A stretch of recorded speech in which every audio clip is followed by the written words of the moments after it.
Sahabat pernah makan di McDonald? Nah, sebenarnya McDonald itu jualan apa ya? Tentu jawabannya dengan pertanyaan tersebut bisa macam-macam. Ada yang menjawab jualan makanan, ada yang bilang properti, ada yang bilang mainan, ada yang bilang lifestyle, ada yang bilang suasana, dan apapun yang menurut pengetahuan kita itu kita bisa katakan. Namun ketika kita copy buat sesuatu yang sama, kita buat sama persis seperti apa yang kita pahami tentang McDonald, kita meragukan hasilnya. Apakah akan banyak yang mengantri atau membeli produk kita? Pembelian dalam bisnis adalah masalah psikologi, bukan trading. Dan psikologinya nanti kita bahas dari behavioral analisisnya. Agak rumit memang menjelaskan bisnis sampai menyentuh banyak bidang termasuk psikologi. Benar, manusia dalam mengambil keputusan akan salah kalau kita menganggap menggunakan rasional atau logic thinking. Ternyata sedikit unsur rasionalnya malah, bahkan terbanyak sepenuhnya keputusannya adalah irasional atau emosi. Ditambah lagi kemajuan teknologi informasi pada saat ini membuat manusia semakin emosional, terutama dalam pengambilan keputusan. Terjadi pergeseran yang telak di mana dulu pemahaman pembelian adalah dengan rumus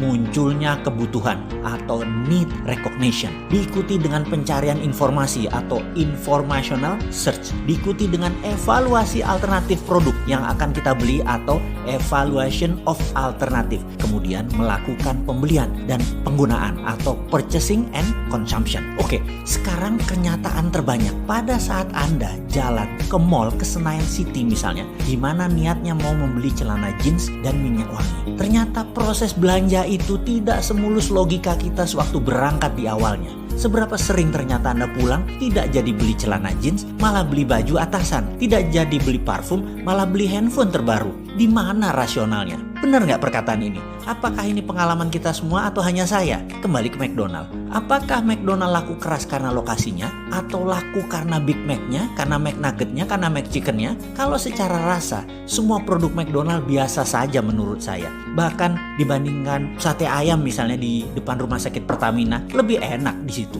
Ayamnya, saya pikir satu lagi, lebih enak ayam goreng di restoran pagi sore. Masih saya bilang lebih ngangenin daripada paket hematnya McChicken. Atau kita tambah satu lagi deh bisnisnya, Starbucks. Starbucks sukses di dunia dan menjadi darlingnya di Wall Street untuk waktu yang sangat panjang. Apa karena frappuccinonya? Apa karena mochaccinonya? Apa karena kopinya yang enak? Tidak. McDonald, Starbucks sukses dan laku produknya bukan karena apa yang disebut konten atau what to offer atau apa yang ditawarkan kepada pembeli.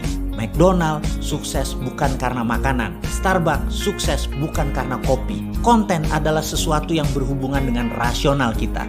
Misalnya kita membeli sepatu, kita ingin sepatu tersebut kuat, bagus dan tahan lama. Kita ingin membeli makanan, maka makanan tersebut harus enak, harus murah, mengenyangkan apa tidak porsinya, atau bahkan makanan tersebut sehat atau tidak. Semua itu berhubungan dengan rasional. Itu adalah konten. Sementara konteks itu berkaitan dengan emosi. Kalau kita bicara emosi, cenderung tidak rasional. Fanatisme misalnya ini karena emosi, bukan karena pemikiran rasional. Coba kita lihat apa hubungannya wanita cantik di samping mobil mewah.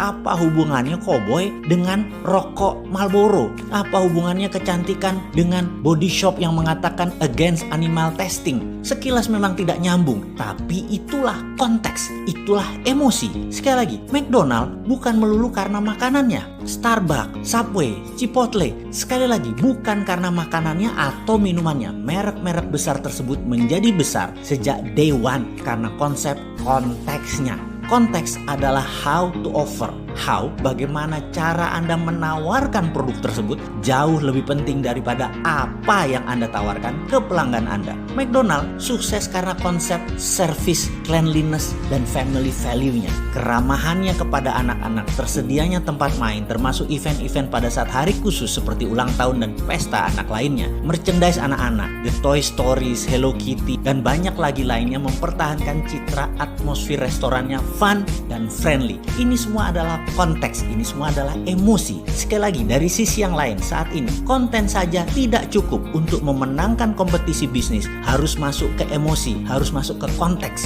Konten itu sesuatu yang given, sesuatu yang biasa-biasa saja. Kita harus memanfaatkan kekuatan konteks agar memberi value yang unik. Yang jadi pertanyaan sekarang adalah bagaimana membuat konteks dari produk kita? Karena mungkin produk sahabat bukan makanan, bukan minuman. Ada ribuan konten lainnya. Dan Bagaimana sekali lagi membuat konteksnya? Bagaimana behavioral analisisnya sehingga bisa membuat konteks yang menarik? Atau bahkan bagaimana membangun konteks negara Indonesia ke depan?